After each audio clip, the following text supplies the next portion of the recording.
Capítulo 8. La ciudad muerta. Después de que me hube separado del artillero, descendí la colina y tomé por la calle Hyde cruzando el puente hasta Fulham. La hierba roja crecía profusamente en aquel entonces y cubría casi todo el puente, pero sus hojas presentábanse ya descoloridas en muchas partes, víctimas sin duda de la enfermedad que poco después las habría exterminado. En la esquina del camino que dobla hacia la estación de Putney Bridge, encontré un hombre tendido en el suelo, que cubría por completo el polvo negro y estaba vivo, pero se encontraba completamente borracho. No pude sacarle más que maldiciones y cuando me aproximé quiso atacarme. Creo que me habría quedado con él de no haber sido por el aspecto brutal de sus facciones. Había polvo negro en todo el camino desde el puente en adelante, y en Fulham abundaba más. En las calles reinaba un silencio impresionante. Conseguí algo de comer en una panadería del barrio. Ya en dirección a Walham Green, las calles estaban libres del polvo, y pasé frente a un grupo de casas que ardían. El ruido del incendio me resultó agradable en medio de tanto silencio. Al seguir hacia Brompton, volvió a deprimirme la quietud reinante. Allí encontré una vez más el polvo negro en las calles y sobre los cadáveres, de los cuales vi una docena en toda la extensión del Fulham Road.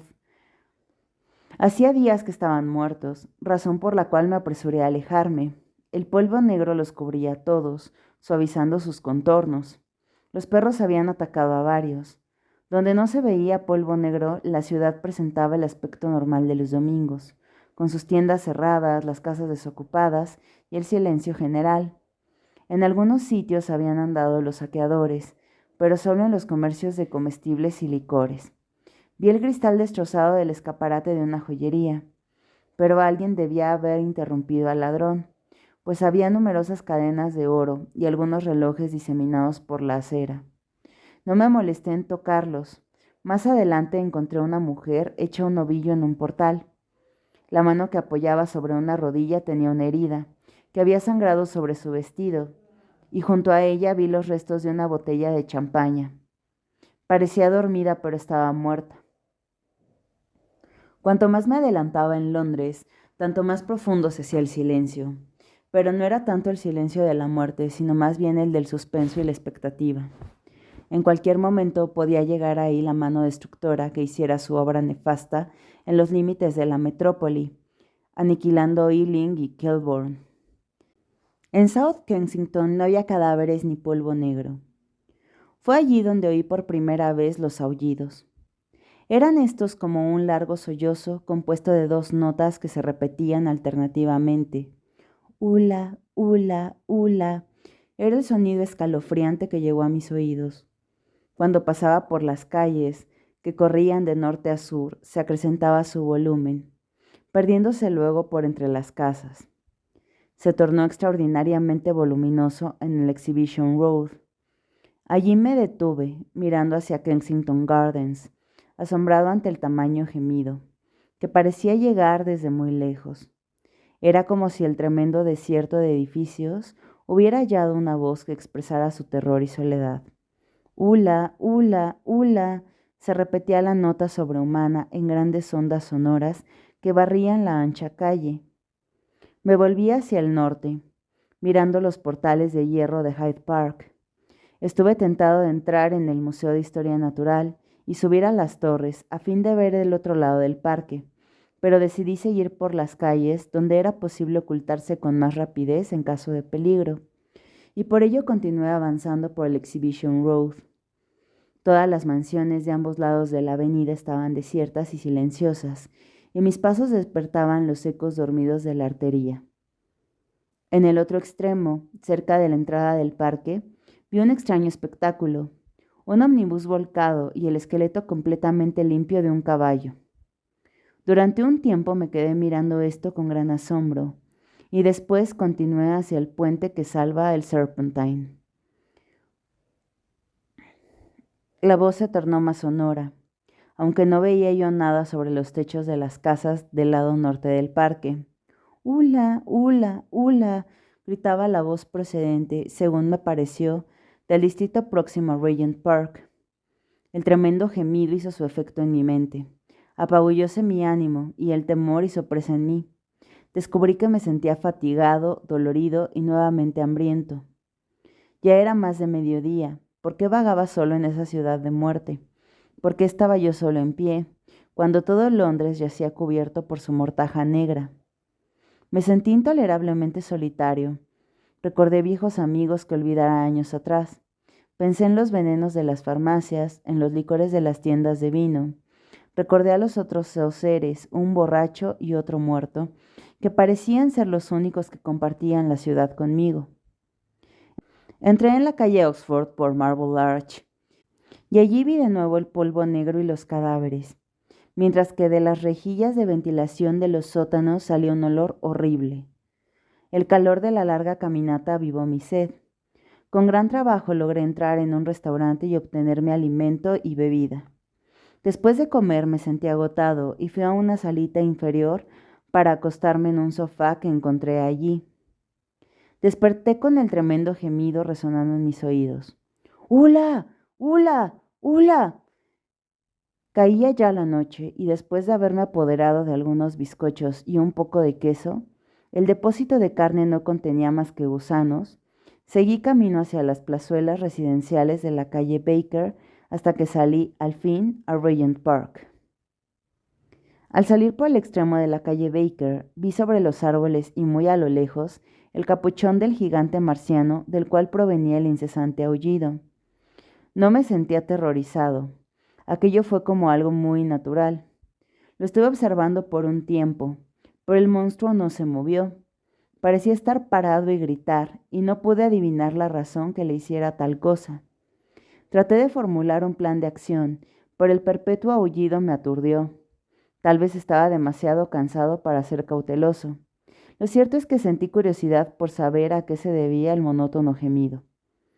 Me alejé del parque y tomé por Park Road con la intención de dar la vuelta en torno al espacio abierto. Avancé bien a cubierto y logré ver al marciano desde la dirección de St. John's Wood. Al hallarme a 200 metros de la calle Baker, oí un coro de ladridos y vi primero a un perro que llevaba entre los dientes un trozo de carne putrefacta. El animal iba en dirección hacia mí y le seguía un grupo de otros canes. El primero describió un amplio rodeo para alejarse de mí, como si temiera que le disputase la carne. Al perderse los ladridos a lo lejos, volví a oír claramente el ulular del marciano. Me encontré con la máquina de trabajo destrozada en camino hacia la estación de St. John's Wood. Al principio creí que una de las casas habíase desplomado sobre la calle. Cuando trepé sobre los escombros, vi con sorpresa el Sansón mecánico en el suelo, con sus tentáculos doblados y rotos entre las ruinas que él mismo había causado. La parte delantera estaba aplastada. Parece que había avanzado ciegamente hacia la casa y quedó destrozada al caerle encima los escombros. Tuve la impresión de que esto podría haber ocurrido si la máquina de trabajo había escapado al control del marciano que la guiaba. No pude meterme entre los escombros para observarla mejor, y estaba ya demasiado oscuro para que pudiera ver la sangre de que estaba manchado su asiento y los restos del marciano que dejaran los perros. Más maravilloso aún por lo que acababa de ver, seguía hasta Primrose Hill. Muy a lo lejos, por un claro entre los árboles, vi a un segundo marciano, tan inmóvil como el primero, parado en el parque del jardín zoológico. Poco más allá de los restos de la máquina de trabajo, volví a encontrar la hierba roja y vi que el canal Regent era una masa esponjosa de vegetación carmesí. Cuando cruzaba el puente cesó de pronto el prolongado gemido. El silencio subsiguiente me produjo la misma impresión de un trueno repentino. Las casas de mi alrededor se elevaban entre las sombras, los árboles del parque se tornaban negros, la hierba roja trepaba por entre las ruinas hasta bastante altura. La noche, madre del terror y del misterio, se cernía ya sobre mí. Pero mientras sonaba aquella voz, la soledad había sido soportable. En virtud de ella, Londres había parecido vivo, y este detalle me sostuvo. Luego ocurrió el cambio, feneció algo, no sé qué, y el silencio se tornó aplastante. Londres parecía mirarme. Las ventanas de las casas blancas eran como las cuencas vacías de cráneos blanqueados por el tiempo. Mi imaginación, descubrió a 1000 enemigos que se movían silenciosos a mi alrededor. El terror hizo presa de mí. Más adelante, la calle habíase tornado tan negra como la tinta, y vi una forma retorcida en medio del camino. No pude seguir. Me volví por St. John's Wood Road y eché a correr para alejarme de aquella quietud insoportable e ir hacia Kelburn. Me oculté de la noche y del silencio, hasta mucho después de las 12, en un refugio para cocheros que hay en Harrow Road. Pero antes del amanecer, volví a recobrar el valor, y mientras brillaban todavía las estrellas, salí de nuevo en dirección a Regent Park. Me extravié por el camino y al poco vi, a la media luz del alba, la curva de Primrose Hill, al otro extremo de la larga avenida. En su cima se hallaba un tercer marciano, erguido e inmóvil como los otros. Una idea insana se posesionó en mí. Terminaría de una vez con todo. Era mejor morir y me ahorraría la molestia de suicidarme. Marché decididamente hacia el Titán y luego, al acercarme más y acrecentarse la luz, vi que una multitud de pájaros negros volaba en círculos y se apiñaba alrededor del capuchón. Ante ese espectáculo dio un vuelco mi corazón y acto seguido eché a correr por el camino. Pasé rápidamente por entre la frondosa hierba roja que cubría St. Edmund's Terrace, crucé con gran esfuerzo un torrente que nacía en los caños principales del servicio de agua y desembocaba en Albert Road, y salí al prado antes de que se elevara el sol. Grandes montones de tierra habíanse apilado alrededor de la cima de la colina, formando un enorme reducto. Aquella era la más grande y la última de las fortalezas hechas por los marcianos, y desde detrás de los montones de tierra se elevaba una delgada columna de humo. Contra el fondo del cielo vi la silueta de un perro que echaba a correr y se perdía de vista. La idea que se presentara en mi mente se tornó más real y aceptable. No sentí temor, sino un júbilo extraordinario, al correr colina arriba hacia el monstruo inmóvil.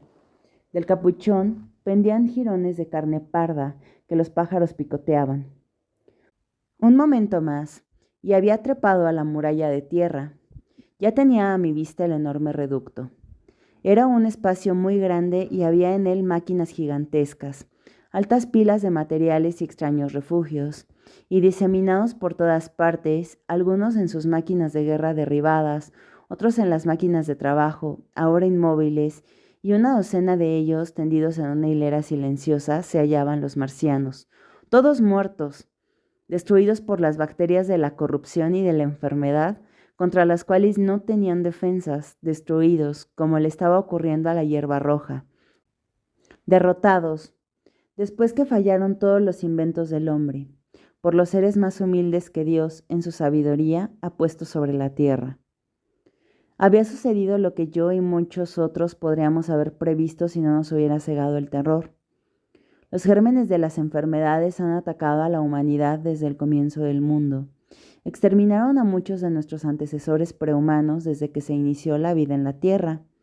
Pero en virtud de la selección natural de nuestra especie, la raza humana desarrolló las defensas necesarias para resistirlos.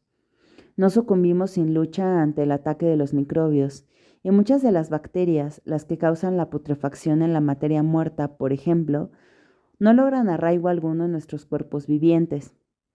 Pero no existen las bacterias en Marte, y no bien llegaron los invasores, no bien bebieron y se alimentaron, nuestros aliados microscópicos iniciaron su obra destructora. Ya cuando los observé yo, estaban irrevocablemente condenados, muriendo y pudriéndose mientras andaban de un lado para otro. Era inevitable. Con 1 billón de muertes ha adquirido el hombre su derecho a vivir en la Tierra, y nadie puede disputárselo. No lo habría perdido aunque los marcianos hubieran sido 10 veces más poderosos de lo que eran, pero no en vano viven y mueren los hombres. Aquí y allá se encontraban diseminados cerca de 50 en total, en aquel último reducto, sorprendidos por una muerte que debe haberles parecido incomprensible. Para mí también resultó incomprensible su muerte. Todo lo que supe fue que estos seres, que habían sido tan terribles para el hombre, estaban ahora muertos. Por un momento creí que la destrucción de Sennacherib se había repetido, que Dios habíase arrepentido, que el ángel de la muerte los había matado durante la noche. Me quedé mirando hacia el interior del pozo y mi corazón latió jubilosamente. En ese momento me iluminó con sus rayos el sol naciente. En el pozo estaba todavía la penumbra, las tremendas máquinas, tan maravillosas en su poder y complejidad, tan extraterrestres en su forma, mostrábanse fantásticas, vagas y extrañas entre las sombras. Oí que una multitud de perros reñía entre los cadáveres que yacían en el pozo. Del otro lado del reducto yacía la gran máquina de volar con la que habían estado experimentando en nuestra atmósfera, más densa cuando les sorprendió la corrupción y la muerte. Al oír graznidos en lo alto, miré hacia la enorme máquina guerrera, que no volvería a luchar más, y vi los restos de carne roja que pendían de los asientos volcados en su capuchón. Me volví para mirar cuesta abajo hacia donde se hallaban los otros dos marcianos, rodeados por los pájaros negros. Uno de ellos había muerto mientras llamaba a sus compañeros. Quizá fue el último en fenecer y su voz continuó resonando hasta que se agotó la fuerza motriz de su máquina. Ahora relucían ambos como inofensivos trípodes de brillante metal a la luz clara del sol que nacía. Alrededor del pozo, y salvada como por milagro de una destrucción total, se extendía la madre de las ciudades. Los que han visto Londres, solo velado por sus sombríos mantos de humo, no pueden imaginar la desnuda claridad y la belleza del silencioso dédalo de casas. Hacia el este, sobre las ruinas ennegrecidas de Albert Terrace y la aguja quebrada de la iglesia, el sol brillaba deslumbrante en el cielo límpido, y aquí y allá captaba la luz alguna faceta de una claraboya de cristales.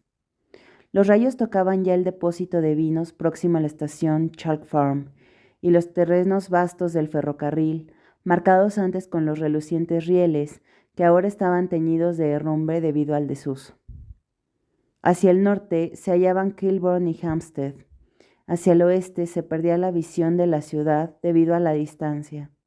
Y hacia el sur, al otro lado del pozo, vi claramente la extensión verde de Regent Park, el Hotel Langham, la cúpula de Albert Hall, el Instituto Imperial y las gigantescas mansiones de Brompton Road.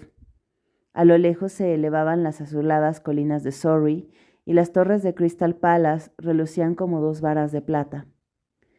La cúpula de St. Paul's mostrábase oscura contra el resplandor del sol, y por primera vez vi que tenía un enorme agujero en un costado occidental. Y mientras contemplaba aquella vasta extensión de casas, fábricas e iglesias silenciosas y abandonadas, mientras pensaba en las esperanzas y esfuerzos, en las vidas que contribuyeron a la construcción de aquel refugio humano y en la terrible amenaza que se cernió sobre todo ello, cuando comprendí que la sombra habíase disipado, que los hombres recorrerían sus calles y que esta vasta ciudad muerta volvería una vez más a la vida, experimenté una emoción que estuvo a punto de arrancar lágrimas de mis ojos. Había pasado la tempestad. Ese mismo día comenzaría la cura. Los sobrevivientes diseminados por el país, sin líderes, sin ley, sin alimentos, como ovejas sin su pastor, los miles que huyeran por el mar, emprenderían el regreso. La pulsación de la vida, cada vez más fuerte, volvería a latir en las calles desiertas y a verse por las portezuelas abandonadas. Fuera cual fuese la destrucción, habíase ya detenido la mano destructora. Todas las ruinas, los ennegrecidos esqueletos de los edificios, que parecían mirar con desesperación hacia el verdor de la colina, resonarían ahora con los martillazos de los constructores. Al pensar esto, tendí las manos hacia el cielo y di las gracias a Dios. En un año, me dije, en un año. Y luego, con fuerzas aplastadoras, volvió a mi mente la idea de mi situación, el recuerdo de mi esposa y el de la vida de esperanza y ternura que había cesado para siempre. Capítulo 9. Los restos. Y ahora llega la parte más extraña de mi relato, y sin embargo, quizá no sea del todo extraña. Recuerdo clara, fría y vívidamente todo lo que hice aquel día hasta el momento en que me hallé parado, llorando y alabando a Dios, sobre la cima de Primrose Hill. Lo demás no lo recuerdo. De los 3 días siguientes no sé nada. Después me enteré de que no fui yo el primer descubridor de la derrota marciana. Hubo otros vagabundos que lo descubrieron la noche anterior. Un hombre, el primero, había ido a St. Martin's-le-Grand y mientras me hallaba yo en el refugio para cocheros, logró telegrafiar a París. De allí se transmitió la noticia a todo el mundo. 1000 ciudades, aprisionadas por la más terrible aprensión, se iluminaron de pronto. Ya lo sabían en Dublín, en Edimburgo, en Manchester, en Birmingham, cuando me encontraba yo parado al borde del pozo. Ya los hombres que lloraban de gozo interrumpían su trabajo para felicitarse y darse la mano. Otros trepaban a los trenes para dirigirse a Londres.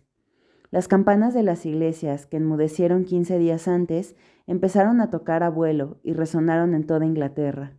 Hombres en bicicletas, flacos y desaliñados, corrían por todos los caminos comunicando a gritos la gran noticia.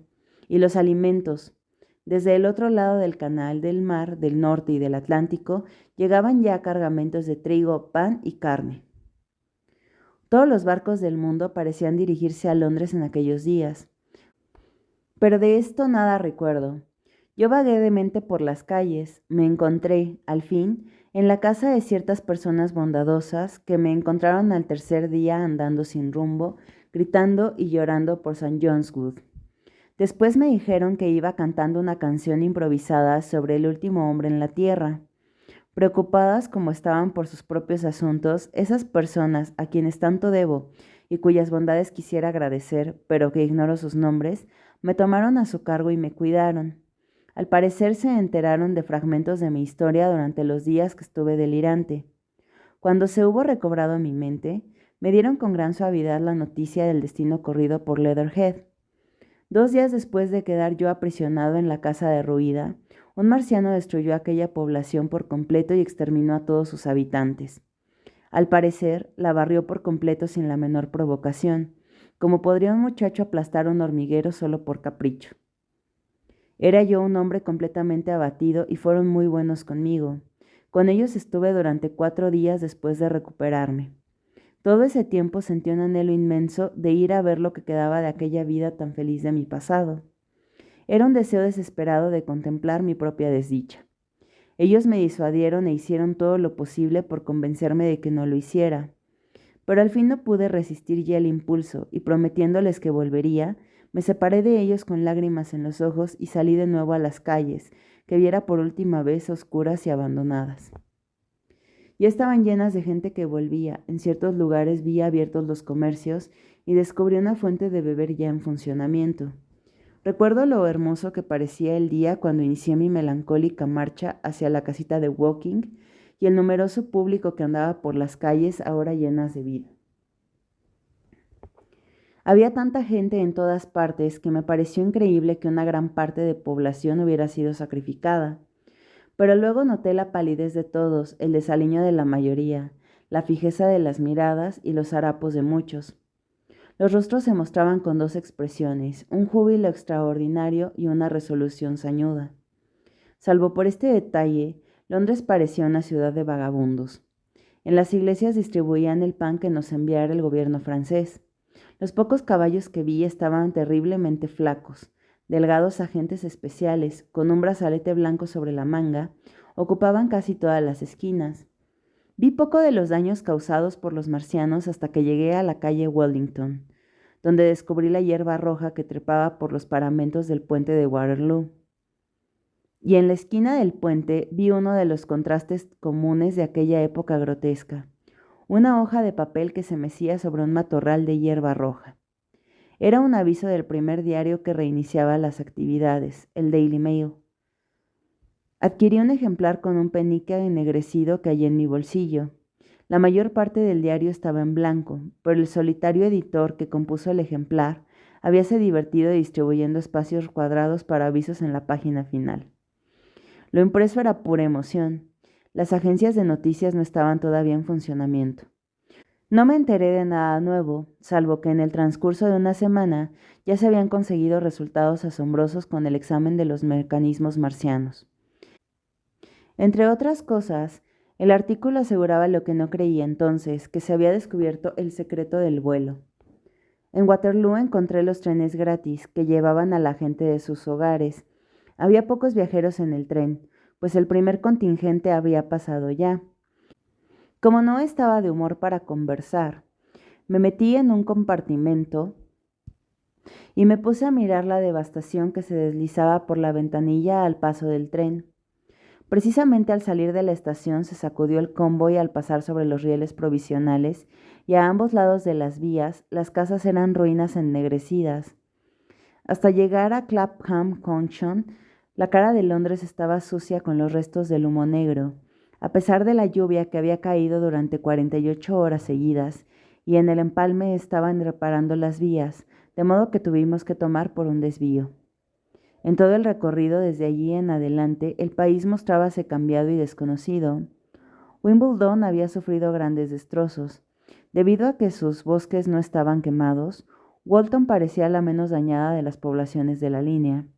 En Wandle, el Mall y todos sus otros arroyos eran una hierba de masa roja, pero los bosques de Surrey eran demasiado secos para que la extraña vegetación se hubiera arraigado.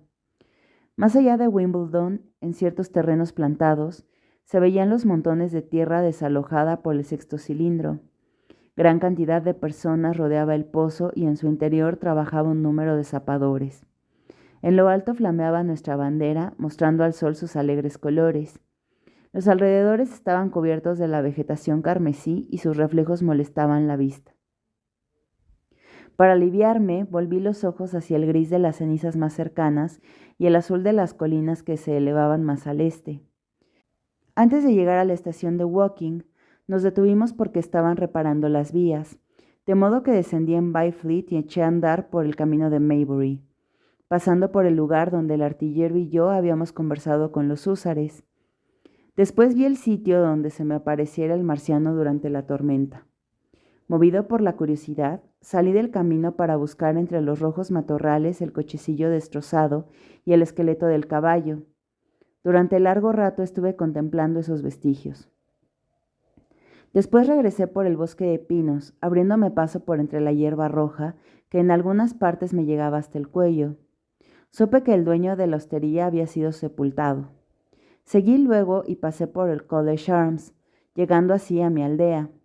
Un hombre que se hallaba parado a la puerta de un chalet me saludó al pasar, llamándome por mi nombre. Miré hacia mi casa con un rayo de esperanza que se desvaneció de inmediato.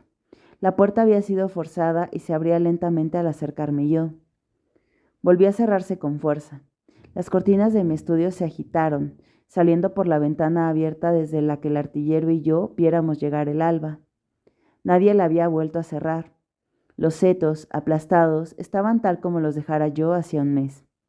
Entré en el vestíbulo y comprobé que la casa estaba desierta. La alfombra de la escalera se hallaba arrugada y descolorida en el sitio donde me había acurrucado yo al entrar empapado después de la tormenta la noche de la catástrofe. La huella barrosa de nuestros pasos seguía marcada en los escalones. Subí a mi estudio y vi sobre la mesa la hoja de papel que dejara la tarde en que se abrió el cilindro. Durante un momento me quedé mirando mis abandonadas teorías. Era un ensayo sobre el probable desarrollo de ideas morales en relación con el adelanto del proceso civilizador. Y la última frase era el comienzo de una profecía. Había escrito: dentro de 200 años podemos esperar. La frase se cortaba allí. Recordé entonces mi incapacidad de fijar la mente aquella mañana de un mes atrás y cómo me había interrumpido para ir a comprar el Daily Chronicle. Recordé cómo había avanzado por el jardín al ver llegar al vendedor y lo que había dicho respecto a los hombres de Marte. Bajé y fui al comedor. Vi allí la carne y el pan completamente corrompidos y una botella de cerveza caída tal como la dejáramos el artillero y yo. Mi hogar estaba desierto. Comprendí lo inadecuado de la esperanza que abrigara tanto tiempo, y entonces ocurrió una cosa extraña. Es inútil, dijo una voz. La casa está desierta. No ha habido aquí nadie desde hace mucho. No te quedes aquí para sufrir. Solo tú te salvaste. Me sobresalté. ¿Es que había expresado en voz alta mis sentimientos? Me volví, viendo que la puerta vidriera estaba abierta. Di un paso hacia ella y miré al exterior, y allí, asombrados y temerosos, tal como me sentía yo, se encontraban mi primo y mi esposa. Ella lanzó un grito ahogado. Vine, dijo. Sabía. Se llevó una mano a la garganta y la vi tambalearse. De un salto estuve a su lado tomándola en mis brazos. Epílogo. Ahora que estoy concluyendo mi relato, no puedo menos que lamentar lo poco que puedo agregar a los muchos puntos que quedan todavía sin aclarar. En un sentido es seguro que se me criticará. Mi especialidad es la filosofía especulativa. Mis conocimientos de la fisiología comparada se limitan a la lectura de 1 o 2 libros, pero me parece que las sugestiones de Carver con respecto a la razón de la rápida muerte de los marcianos es tan probable como para ser considerada como una conclusión demostrada. Así lo he dado por supuesto en mi narración.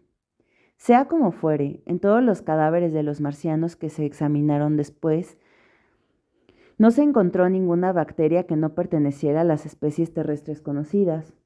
El hecho de que no enterraran a sus muertos y las matanzas que perpetraron indican también que ignoraban por completo la existencia del proceso putrefactivo. No obstante, aunque esto parece muy probable, no se ha llegado a demostrar concluyentemente.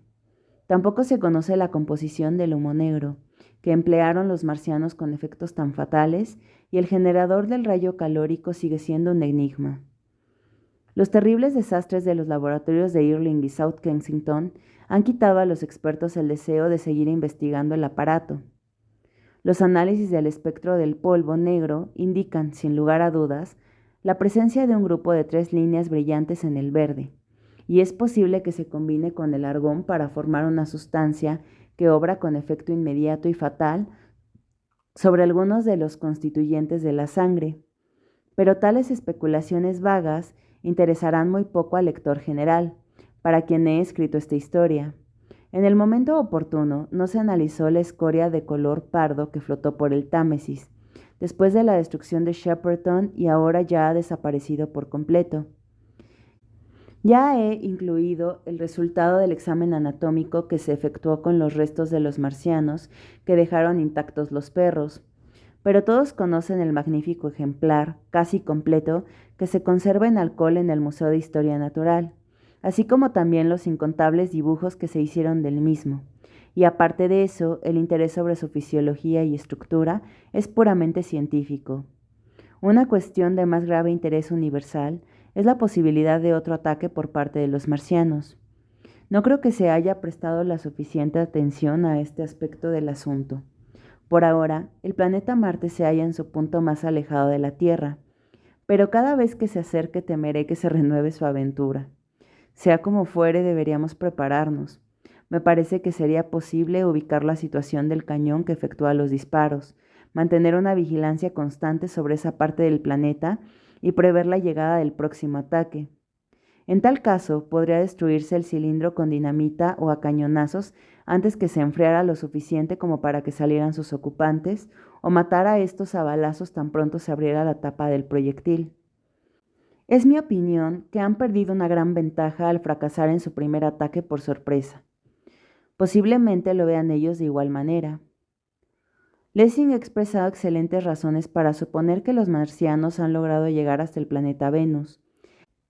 Hace ya 7 meses que Venus y Marte estaban alineados con el Sol, es decir, que Marte se hallaba en oposición desde el punto de vista de un observador de Venus. Después apareció una marca sinuosa y de gran luminosidad en la parte oscura del planeta interior, y casi al mismo tiempo se descubrió una marca oscura similarmente sinuosa en una fotografía del disco marciano. Solo es necesario ver los dibujos que las representan para comprender perfectamente su extraordinaria semejanza. Sea como fuere, esperemos o no una invasión, estos acontecimientos han de cambiar nuestros puntos de vista con respecto al porvenir de los humanos. Ahora sabemos que no podemos considerar a este planeta como completamente seguro para el hombre. Jamás podremos prever el mal o el bien invisibles que pueden llegarnos súbitamente desde el espacio. Es posible que la invasión de los marcianos resulte, al fin, beneficiosa para nosotros. Por lo menos, nos ha robado aquella serena confianza en el futuro, que es la más segura fuente de decadencia. Los regalos que ha hecho a la ciencia humana son extraordinarios, y otro de sus dones fue una nueva concepción del bien común. Puede ser que a través de la inmensidad del espacio, los marcianos hayan observado el destino corrido por sus primeros colonizadores y hayan aprendido la lección. También es posible que en el planeta Venus encontraran un terreno más acogedor para ellos. Fuera lo que fuese, durante muchos años, seguiremos observando con ansiedad el disco marciano y esos dardos del cielo que llamamos estrellas fugaces provocarán siempre un estremecimiento a todos los habitantes de este planeta. ¿No sería una exageración afirmar que los puntos de vista de los hombres se han ampliado considerablemente? Antes que cayera el cilindro existía la creencia general de que en toda la inmensidad del espacio no había otra vida que la de nuestra diminuta esfera. Ahora vemos las cosas con más claridad. Si los marcianos pueden llegar a Venus, no hay razón para suponer que la hazaña sea imposible para el hombre, y cuando el lento enfriamiento del Sol torne inhabitable esta Tierra, como ha de suceder, sin duda alguna, es posible que el hilo de vida que nació aquí pueda extenderse y apresar dentro de sus lazos a nuestros hermanos del sistema solar. ¿Llegaremos a efectuar la conquista? Vaga y maravillosa es la visión que he conjurado en mi mente sobre la vida que se extiende desde esta cementera del sistema planetario para llegar a todos los rincones del infinito espacio sideral. Pero es un sueño muy remoto. Podría ser, por otra parte, que la destrucción de los marcianos sea solo un intervalo de respiro. Quizá el futuro les pertenezca a ellos y no a nosotros. Debo confesar que el peligro y las penurias sufridas han dejado en mi mente la duda y el temor y la inseguridad. Sentado en mi estudio, escribiendo a la luz de la lámpara, veo de pronto que el valle de abajo está envuelto en llamas y siento como si la casa a mi alrededor estuviera desierta. Salgo a Byfleet Road, por donde pasan los vehículos de los visitantes, un carnicero con su carro, un obrero en su bicicleta, niños que van a la escuela y súbitamente se tornan todos vagos e irreales ante mis ojos. Y de nuevo corro con el artillero por el campo envuelto en el silencio.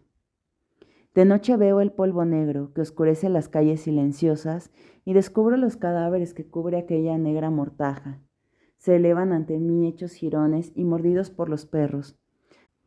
Charlan con voces fantasmales y se tornan fieros, más pálidos, más desagradables, llegando al fin a ser fantásticas parodias de seres humanos. Despierto entonces frío y amedrentado en la oscuridad de mi cuarto. Voy a Londres, veo las multitudes que llenan la calle Fleet y el Strand, y se me ocurre que los espectros del pasado pululan por las arterias que he visto yo, silenciosas y abandonadas, fantasmas en una ciudad muerta, imitación de vida en un cuerpo galvanizado. Y también me resulta extraño pararme en Primrose Hill, como lo hice el día antes de escribir este último capítulo, y ver el gran conjunto de edificios apenas dibujados tras el humo y la niebla. Descubrir a la gente que camina de un lado a otro entre los macizos de flores de la cuesta, contemplar a los curiosos que rodean la máquina marciana, que todavía se encuentra allí, oír las voces de los niños que juegan y recordar a la vez que lo vi todo con claridad y en detalle, desnudo y silencioso, al amanecer aquel último día de gloria. Y lo más extraño es tener de nuevo entre las mías la mano de mi esposa, y pensar que la supuse muerta, como ella me contó también entre las víctimas. Fin. Esto ha sido todo. Hoy concluimos la lectura de la novela Guerra de los Mundos de H.G. Wells. Muchas gracias a los nuevos suscriptores por la paciencia. Y recuerden que si quieren que leamos algún libro, con gusto, solo háganos saber en la caja de comentarios. Yo soy Pioco, hasta la próxima.